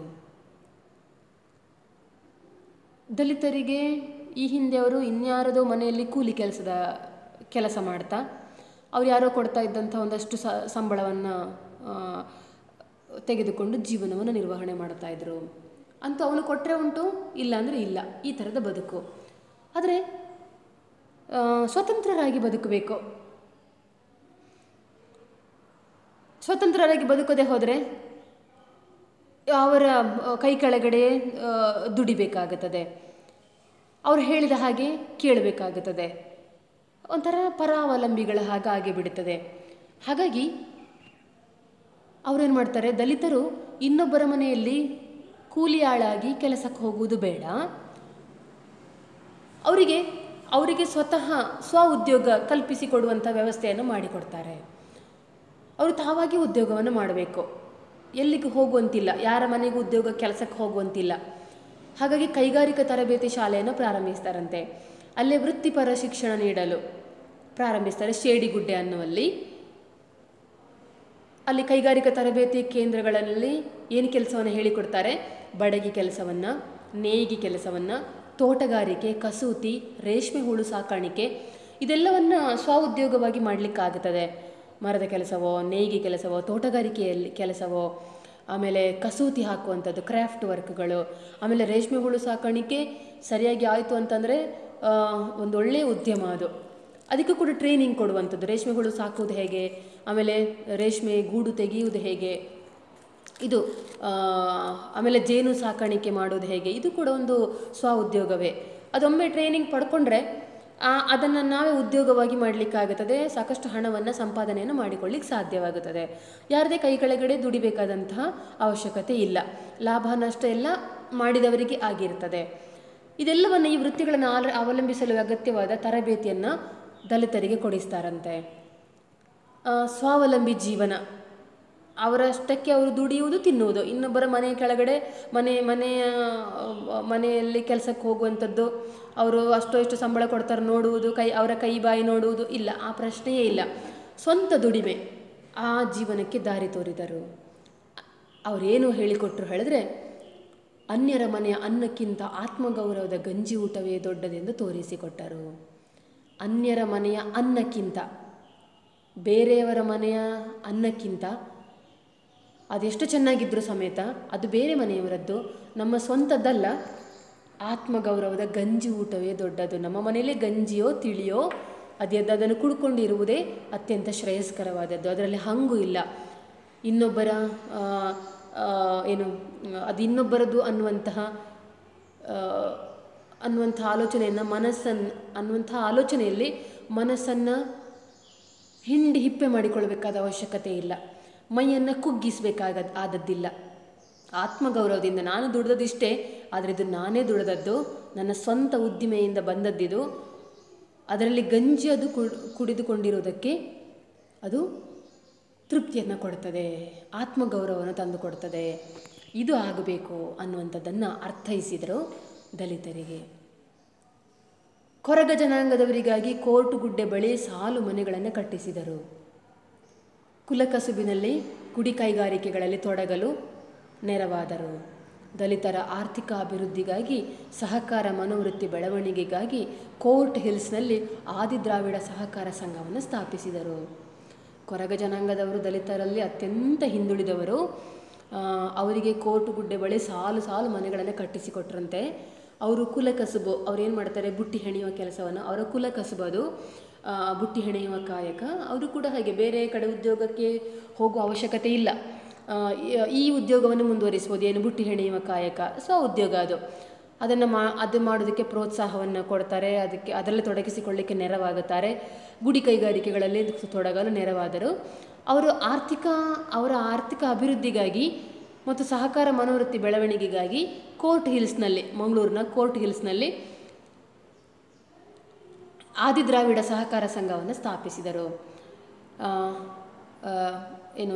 ಸಹಕಾರಿ ಬ್ಯಾಂಕ್ಗಳು ನೋಡಿದ್ದೀರಿ ನೀವು, ಗ್ರಾಮೀಣ ಪ್ರದೇಶಗಳಲ್ಲಿ ಸಹಕಾರಿ ಬ್ಯಾಂಕ್ಗಳು ಅಂತಿರ್ತಾವಲ್ಲ, ಕೋಆಪರೇಟಿವ್ ಸೊಸೈಟಿಗಳೆಲ್ಲ, ಅದರಲ್ಲೆಲ್ಲ ಹಣವನ್ನು ತೊಡಗಿಸಿಕೊಳ್ಳುವುದಕ್ಕಾಗಿ. ಯಾಕೆ ಹೇಳಿದ್ರೆ ದುಡಿದ ಹಣವನ್ನು ಸ್ವಲ್ಪನಾದರೂ ತೆಗೆದಿಟ್ಟುಕೊಳ್ಬೇಕು, ಮುಂದಿನ ಜೀವನಕ್ಕೆ ತೆಗೆದಿಟ್ಟುಕೊಳ್ಬೇಕು ಅನ್ನುವಂತಹ ಕೂಡಿಡುವ ಮನೋವೃತ್ತಿ, ಅದನ್ನು ತಿಳಿಸಿಕೊಡುವ ಪ್ರಯತ್ನವನ್ನು ಮಾಡ್ತಾರೆ. ಅದಕ್ಕಾಗಿ ಆದಿದ್ರಾವಿಡ ಸಹಕಾರ ಸಂಘವನ್ನು ಸ್ಥಾಪಿಸ್ತಾರೆ. ಕುದ್ಮಲ್ ರಂಗರಾವ್ ತಮ್ಮ ಸಾರಸ್ವತ ಬ್ರಾಹ್ಮಣ ಜಾತಿಯವರಿಂದಲೂ ಬಹಿಷ್ಕಾರಕ್ಕೆ ಗುರಿಯಾಗುತ್ತಾರೆ. ಅವರಿಗೆ ಮತ್ತು ಅವರ ಕುಟುಂಬ ವರ್ಗದವರಿಗೆ ದೇವಾಲಯ ಪ್ರವೇಶವನ್ನು ನಿರಾಕರಿಸಲಾಯಿತು. ಕ್ಷೌರಿಕರು ಕ್ಷೌರ ಮಾಡಲು, ಅಗಸರು ಬಟ್ಟೆ ಮುಟ್ಟಲು ನಿರಾಕರಿಸುವಂತಹ ವಾತಾವರಣ ಸೃಷ್ಟಿಯಾಯಿತು. ಹಾದಿಯಲ್ಲಿ ಹೋಗುವಾಗ ಪುಂಡರು ಅವಮಾನಿಸಿ ಕಲ್ಲು ತೂರಿದರು. ಈ ಅಪಮಾನ, ಕಿರುಕುಳ, ಬೆದರಿಕೆಗಳಿಗೆಲ್ಲ ಕುದ್ಮಲ್ ರಂಗರಾವ್ ತಿಲ ಮಾತ್ರವೂ ಅಂಜಲಿಲ್ಲ. ಅವರ ಧ್ಯೇಯ ನಿಷ್ಠೆ ಇನ್ನೂ ದೃಢವಾಯಿತು. ನನ್ನ ಶಾಲೆಯಲ್ಲಿ ಕಲಿತ ದಲಿತ ಜನಾಂಗದ ಮಕ್ಕಳು ವಿದ್ಯಾವಂತರಾಗಿ, ದೊಡ್ಡವರಾಗಿ, ಸರ್ಕಾರಿ ನೌಕರಿಗೆ ಸೇರಿ ನಮ್ಮೂರ ರಸ್ತೆಗಳಲ್ಲಿ ಕಾರಿನಲ್ಲಿ ಓಡಾಡಬೇಕು. ಆಗ ರಸ್ತೆಯಲ್ಲಿ ಏಳುವ ಧೂಳು ನನ್ನ ತಲೆಗೆ ತಾಗಬೇಕು. ಆಗ ನನ್ನ ಜನ್ಮ ಸಾರ್ಥಕವಾಗುತ್ತದೆ ಎಂದು ಹೇಳಿದರು. ಅವರ ಈ ಹೇಳಿಕೆಯನ್ನು ಅವರ ಸಮಾಧಿಯ ಮೇಲೆ ಬರೆಯಲಾಗಿದೆ. ಕುದ್ಮಲ್ ರಂಗರಾವ್ ಅವರು ಏನು ಮಾಡ್ತಾರೆ, ಹೀಗೆ ಕ್ಷೌರಿಕರು ಕ್ಷೌರ ಮಾಡಲು, ಅಗಸರು ಬಟ್ಟೆ ಮುಟ್ಟಲು ನಿರಾಕರಿಸುವಂಥ ವಾತಾವರಣ ಸೃಷ್ಟಿಯಾಯಿತು. ಹಾದಿಯಲ್ಲಿ ಹೋಗುವಾಗ ಪುಂಡರು ಅವಮಾನಿಸಿ ಕಲ್ಲು ತೂರಿದರು. ನೋಡಿ, ಇದೆಲ್ಲ ಒಬ್ಬ ವ್ಯಕ್ತಿ ಸಾಮಾಜಿಕವಾಗಿ ಸೇವೆಯಲ್ಲಿ ತೊಡಗಿಸಿಕೊಂಡಾಗ ಅವನಿಗೆ ಎದುರಾಗುವ ಸಾಮಾನ್ಯ ತೊಂದರೆಗಳು. ಅವನನ್ನು ಮೇಲೆ ಬರಲಿಕ್ಕೆ ಬಿಡೋದಿಲ್ಲ. ತಾವು ಈ ಥರದ ಸಾಮಾಜಿಕ ಸೇವೆಯನ್ನು ಮಾಡುವುದಿಲ್ಲ, ಇನ್ನುಳಿದವರು ಯಾರಾದರೂ ಮಾಡ್ತಾರೆ ಅಂತ ಅಂದಾಗ ಅವರಿಗೆ ಎದುರಾಗುವಂಥ ತೊಡಕುಗಳು ಏನೆಲ್ಲ ಇರ್ತವೆ ಅನ್ನೋದಕ್ಕೆ ಕುದ್ಮಲ್ ರಂಗರಾವ್ ಅವರು ಸಾಕ್ಷಿಯಾಗಿದ್ದರು. ಹಾಗಾಗಿ ಸ್ವತಃ ಅವರು ತಮ್ಮ ಜಾತಿಯವರಿಂದಲೇ ಬಹಿಷ್ಕಾರಕ್ಕೆ ಗುರಿಯಾಗುತ್ತಾರಂತೆ. ಅವರ ಕುಟುಂಬ ವರ್ಗದವರಿಗೆ ದೇವಾಲಯ ಪ್ರವೇಶವನ್ನು ನಿರಾಕರಿಸಲಾಯಿತು. ಯಾಕೆ ಹೇಳಿದ್ರೆ ಕುದ್ಮಲ್ ರಂಗರಾವ್ ಅವರು ನಾವು ಈ ಹಿಂದೆ ನೋಡಿದ ಹಾಗೆಯೇ ಅಸ್ಪೃಶ್ಯರ ಮನೆಗೆ ಹೋಗುವುದು, ಆ ಮಕ್ಕಳ ಮೈ ಕೈ ತೊಳೆಯುವುದು, ಅವರ ತಲೆ ನೇವರಿಸುವುದು, ಅವ್ರ ಜೊತೆ ಕೂತು ಊಟ ಮಾಡುವುದು, ಅಲ್ಲೇ ಮಲಗುವುದು, ಅವರ ಮನವೊಲಿಸುವುದು, ಈ ಕೆಲಸಗಳನ್ನೆಲ್ಲ ಅವರು ಸ್ವತಃ ತಾವೇ ಮಾಡಿರ್ತಾರೆ. ಹಾಗಾಗಿ ಅವರನ್ನು ಸ್ಪರ್ಶಿಸುವುದೇ ಅತ್ಯಂತ ನಿಷಿದ್ಧವಾಗಿದ್ದಂತಹ ಕಾಲದಲ್ಲಿ ಅವರ ಮನೆಯಲ್ಲೇ ಊಟ ಮಾಡುವುದು, ಅವರು ಬೇಯಿಸಿದ ಅನ್ನವನ್ನು ಊಟ ಮಾಡುವುದು, ಅಲ್ಲೇ ಇರುವುದು ಅನ್ನೋದನ್ನು ಸಮಾಜ ಯಾವುದೇ ಕಾರಣಕ್ಕಾಗಿ ಒಪ್ಪಿಕೊಳ್ತಾ ಇರಲಿಲ್ಲ. ಹಾಗಾಗಿ ಇವರ ಜಾತಿ, ಸಾರಸ್ವತ ಬ್ರಾಹ್ಮಣ ಜಾತಿಯಿಂದಲೇ ಇವರನ್ನು ಹೊರಗಟ್ಟಿಬಿಟ್ರಂತೆ, ಬಹಿಷ್ಕಾರ ಹಾಕಿದರು. ಮತ್ತು ಇವರಿಗೆ ಮಾತ್ರ ಅಲ್ಲ, ಇವರ ಕುಟುಂಬ ವರ್ಗದವರಿಗೇ ದೇವಾಲಯ ಪ್ರವೇಶವನ್ನು ನಿರಾಕರಿಸಲಾಯಿತು. ಆಗಿನ ಕಾಲದಲ್ಲಿ ಅಸ್ಪೃಶ್ಯರಿಗೆ ದೇವಾಲಯ ಪ್ರವೇಶ ಇರ್ತಾ ಇರಲಿಲ್ಲ. ಹಾಗಾಗಿ ಇವರಿಗೂ ಕೂಡ ದೇವಾಲಯ ಪ್ರವೇಶವನ್ನು ನಿರಾಕರಿಸಲಾಯಿತು. ಯಾಕೆ ಹೇಳಿದ್ರೆ ಇವರು ಅಸ್ಪೃಶ್ಯರ ಮನೆಗೆ ಹೋಗಿ ಬಂದವರು ಅನ್ನುವ ಕಾರಣಕ್ಕಾಗಿ. ಕ್ಷೌರ ಮಾಡಬೇಕು, ಗಡ್ಡ ಕೂದಲು ತೆಗಿಬೇಕು, ಕ್ಷೌರಿಕನ ಹತ್ರ ಹೋಗಬೇಕು, ಅದನ್ನು ಒಪ್ಪಿಕೊಳ್ಳೇ ಇಲ್ಲಂತೆ. ಕ್ಷೌರಿಕರು ಕ್ಷೌರ ಮಾಡಲಿಕ್ಕೆ ಒಪ್ಪಿಕೊಳ್ಳಿಲ್ವಂತೆ. ಅಗಸರು ಬಟ್ಟೆ ಮುಟ್ಟಲು ನಿರಾಕರಿಸುವಂಥ ವಾತಾವರಣ ಸೃಷ್ಟಿಯಾಯಿತು. ಅಗಸರ ಬಟ್ಟೆ ತೊಳೆಯುವವರು, ಅವರು ಬಟ್ಟೆಯನ್ನು ಕೂಡ ಮುಟ್ಟಲಿಕ್ಕೆ ಹೇಸಿಗೆ ಪಡ್ತಾ ಇದ್ದಾರೆ. ಕೆಳಗೆ ಇವರು ಅಸ್ಪೃಶ್ಯರನ್ನು ಮುಟ್ಟಿಕೊಂಡು ಬಂದವರು ಅನ್ನುವುದಕ್ಕಾಗಿ ಅಂಥ ವಾತಾವರಣ ಅಲ್ಲಿ ಸೃಷ್ಟಿಯಾಗುತ್ತದೆ. ಎಂಥ ಅಪಮಾನ ನೋಡಿ. ದಲಿತರಿಗಾಗಿ ಹಗಲು ರಾತ್ರಿ ದುಡಿದಂಥ ಒಬ್ಬ ನಿಸ್ಪೃಹನಾದಂತಹ ಅಥವಾ ನಿಷ್ಕಳಂಕ ವ್ಯಕ್ತಿತ್ವಕ್ಕೆ ಎಂತಹ ಅವಮಾನ ನಡೀತದೆ ಅಂತಂದರೆ, ಹಾದಿಯಲ್ಲಿ ಹೋಗುವಾಗ ಪುಂಡರು ಅವಮಾನಿಸಿ ಕಲ್ಲು ತೂರಿದರು. ಹಾದಿಯಲ್ಲಿ ಹೋಗುವಾಗ ಯಾರು ಇವರಿಗೆ ತೊಂದರೆ ಮಾಡಬೇಕು ಅಂತಿದ್ದವರು, ಇವರನ್ನು ವಿರೋಧಿಸುವವರು ಇವರ ಮೇಲೆ ಕಲ್ಲು ತೂರಾಟವನ್ನು ಮಾಡ್ತಾರೆ, ಅಪಮಾನವನ್ನು ಮಾಡ್ತಾರೆ. ಆ ಕಿರುಕುಳ ಬೆದರಿಕೆಗಳಿಗೆಲ್ಲ ಕುದ್ಮಲ್ ರಂಗರಾವ್ ತೀಲ ಮಾತ್ರವೂ ಅಂಜಲಿಲ್ಲ. ಆ ಕಿರುಕುಳ ಅಪಮಾನಕ್ಕೆಲ್ಲ ಅವರು ಒಂದು ಚೂರು ಹೆದರಿಕೊಳ್ಳುವುದಿಲ್ಲ. ಅವರ ಧ್ಯೇಯ ನಿಷ್ಠೆ ಇನ್ನೂ ದೃಢವಾಯಿತು. ಅವರಿಗಾಗಿ ದಲಿತರಿಗಾಗಿ ಕೆಲಸ ಮಾಡಿದ ಕಾರಣಕ್ಕಾಗಿ ನನ್ನನ್ನೇ ಇಷ್ಟು ದೂರ ಇಟ್ಟರೆ ಇನ್ನು ನೇರವಾಗಿ ದಲಿತರನ್ನು ಈ ಸಮಾಜ ಎಷ್ಟು ದೂರ ತಳ್ಳುತ್ತದೆ. ಏನಾದರೂ ಸರಿಯೇ, ಅವರಿಗಾಗಿ ಮಾಡ್ತಾ ಇರುವಂಥ ಈ ಕೆಲಸ ಕಾರ್ಯಗಳಲ್ಲಿ ಹಿಂದೆ ಸರಿಯುವ ಪ್ರಶ್ನೆಯೇ ಇಲ್ಲ ಅನ್ನುವ ನಿರ್ಧಾರಕ್ಕೆ ಬಂದಂತಹ ರಂಗರಾಯರು ಈ ಅಪಮಾನ ಕಿರುಕುಳಕ್ಕೆಲ್ಲ ಬೆದರಿ ಹಿಂದೆ ಹೋಗಲೇ ಇಲ್ಲ. ಯಾಕೆ ಹೇಳಿದ್ರೆ ಅವರಿಟ್ಟ ಹೆಜ್ಜೆ ತುಂಬ ದೃಢವಾಗಿತ್ತು. ಅದನ್ನು ಹಿಂದೆ ತೆಗೆದುಕೊಳ್ಳುವ ಪ್ರಶ್ನೆಯೇ ಇಲ್ಲ. ಮಾತ್ರವಲ್ಲದೆ ಅವರ ಧ್ಯೇಯ ನಿಷ್ಠೆ ಇನ್ನೂ ದೃಢವಾಗ್ತಾ ಹೋಗ್ತದೆ. ಅವರ ಸಮಾಧಿಯಲ್ಲಿ ಒಂದು ಮಾತನ್ನು, ಅವರು ಸತ್ತ ಮೇಲೊಂದು ಸಮಾಧಿ ಕಟ್ಟುತ್ತಾರೆ. ಆ ಸಮಾಧಿಯಲ್ಲಿ ಹೀಗೆ ಬರೆಯಲಾಗಿದೆ ಅಂತೆ: ನನ್ನ ಶಾಲೆಯಲ್ಲಿ ಕಲಿತ ದಲಿತ ಜನಾಂಗದ ಮಕ್ಕಳು ವಿದ್ಯಾವಂತರಾಗಿ ದೊಡ್ಡವರಾಗಿ ಸರ್ಕಾರಿ ನೌಕರಿಗೆ ಸೇರಿ ನಮ್ಮೂರ ರಸ್ತೆಗಳಲ್ಲಿ ಕಾರಿನಲ್ಲಿ ಓಡಾಡಬೇಕು. ಆಗ ರಸ್ತೆಯಲ್ಲಿ ಏಳುವ ಧೂಳು ನನ್ನ ತಲೆಗೆ ತಾಗಬೇಕು. ಆಗ ನನ್ನ ಜನ್ಮ ಸಾರ್ಥಕವಾಗುತ್ತದೆ. ನೋಡಿ, ಅಂಥ ಒಂದು ಆಲೋಚನೆ. ದಲಿತರಿಗಾಗಿಯೇ ಒಂದು ತುಡಿದಂತಹ ಆ ಜೀವ, ಅದು ಎಷ್ಟರ ಮಟ್ಟಿಗೆ ಅದರಲ್ಲಿ ಮೋಸ ಇಲ್ಲ, ವಂಚನೆ ಇಲ್ಲ. ಅಪ್ಪಟ ದಲಿತರಿಗಾಗಿಯೇ ಶ್ರಮಿಸಿದಂತಹ ಜೀವ ಮತ್ತು ಜೀವನ ಅವರದಾಗಿತ್ತು. ಹಾಗಾಗಿ ನನ್ನ ಶಾಲೆಯಲ್ಲಿ ಕಲಿತಂಥ ದಲಿತ ಜನಾಂಗದ ಮಕ್ಕಳು ವಿದ್ಯಾವಂತರಾಗಬೇಕು, ಅವರು ದೊಡ್ಡವರಾಗಬೇಕು. ಅವರು ದೊಡ್ಡವರಾಗಿ ಓದಿ ವಿದ್ಯಾಭ್ಯಾಸವನ್ನು ಕಲಿತು ಸರ್ಕಾರಿ ನೌಕರಿಗೆ ಸೇರಲೇಬೇಕು. ಹಾಗೆ ಓದಿ ಒಳ್ಳೆಯ ಸಂಬಳವನ್ನು ತಕ್ಕೊಂಡು ನಮ್ಮೂರ ರಸ್ತೆಗಳಲ್ಲಿ ಅವರು ಓಡಾಡಬೇಕು. ಅದು ಯಾವುದರಲ್ಲಿ? ಕಾರಿನಲ್ಲಿ ಓಡಾಡಬೇಕು. ಆಗ ರಸ್ತೆಯಲ್ಲಿ ಧೂಳು ಏಳ್ತದಲ್ಲ, ಆ ಧೂಳು ನನ್ನ ತಲೆಗೆ ತಾಗಬೇಕು. ಆಗಲೇ ನನ್ನ ಜನ್ಮ ಸಾರ್ಥಕವಾಗುತ್ತದೆ ಅಂತ ಅವರು ಹೇಳಿಕೊಳ್ತಾರೆ. ಅವರ ಆ ಹೇಳಿಕೆ ಅವರ ಸಮಾಧಿಯ ಮೇಲೆ ಬರೆಯಲಾಗಿದೆ. ಅದರ ಚಿತ್ರಗಳು ಕೆಲವು ಇಲ್ಲಿದೆ, ತೋರಿಸ್ತೇನೆ ನೋಡಿ. ಇಲ್ಲಿ ಅದವರ ಸಮಾಧಿ, ಅಲ್ಲಿ ತೋರಿಸ್ತಾ ಇರುವಂಥ ಚಿತ್ರ ಅದವರ ಸಮಾಧಿ. ಆ ಸಮಾಧಿಯಲ್ಲಿ ಅವರು ಏನು ಹೇಳಿಕೆಯನ್ನು ಕೊಟ್ಟಿದ್ರು ಆ ಹೇಳಿಕೆಯಲ್ಲಿ ಕಾಣಿಸ್ತಾ ಇದೆ ನೋಡಿ. ನನ್ನ ಶಾಲೆಯಲ್ಲಿ ಕಲಿತ ವಿದ್ಯಾರ್ಥಿಗಳು, ದಲಿತ ಜನಾಂಗದ ವಿದ್ಯಾರ್ಥಿಗಳು ವಿದ್ಯಾವಂತರಾಗಬೇಕು, ದೊಡ್ಡವರಾಗಬೇಕು, ಸರ್ಕಾರಿ ಶಾಲೆಗೆ ಹೋಗಬೇಕು, ಸರ್ಕಾರಿ ನೌಕರಿಗೆ ಹೋಗಬೇಕು, ಆಮೇಲೆ ಕಾರಿನಲ್ಲಿ ಓಡಾಡಬೇಕು, ಆಗ ರಸ್ತೆಯಲ್ಲಿ ಏಳುವ ಧೂಳು ನನ್ನ ತಲೆಗೆ ತಾಗಬೇಕು. ಇದು ಅದವರ ಧ್ಯೇಯವಾಗಿತ್ತು. ಅವರು ತಾನು ಹಾಕಿದ ಮಾರ್ಗದಲ್ಲಿ ದಲಿತ ಜನಾಂಗದವರು ಹೀಗೇ ಸಾಗಬೇಕು ಅನ್ನುವಂತಹ ಒಂದು ಅಚಲವಾದ ನಿಷ್ಠೆ ಏನಿತ್ತೋ ಅದನ್ನು ಅವರು ತಮ್ಮ ಸಮಾಧಿಯ ಮೇಲೆ ಕೂಡ ಬರೆದು ತೋರಿಸ್ತಾರೆ. ಅಂದರೆ ಅಷ್ಟರ ಮಟ್ಟಿಗೆ ಆ ನಿಷ್ಠೆ ಅದು ರಂಗರಾಯರದು ಆಗಿತ್ತು ಅನ್ನುವಂಥದ್ದು. ಅದನ್ನು ಅವರ ಆ ಸಮಾಧಿಯಲ್ಲಿ ಕೆತ್ತಲಾಗಿರುವಂಥದ್ದನ್ನು ಆ ರೀತಿಯಲ್ಲಿ ಅವರು ತೋರಿಸ್ತಾರೆ. ಅದು ಇವತ್ತಿಗೂ ಕೂಡ ಅಲ್ಲಿ ಮಂಗಳೂರಿನಲ್ಲಿ ಇದೆ ಅನ್ನುವಂಥದ್ದು.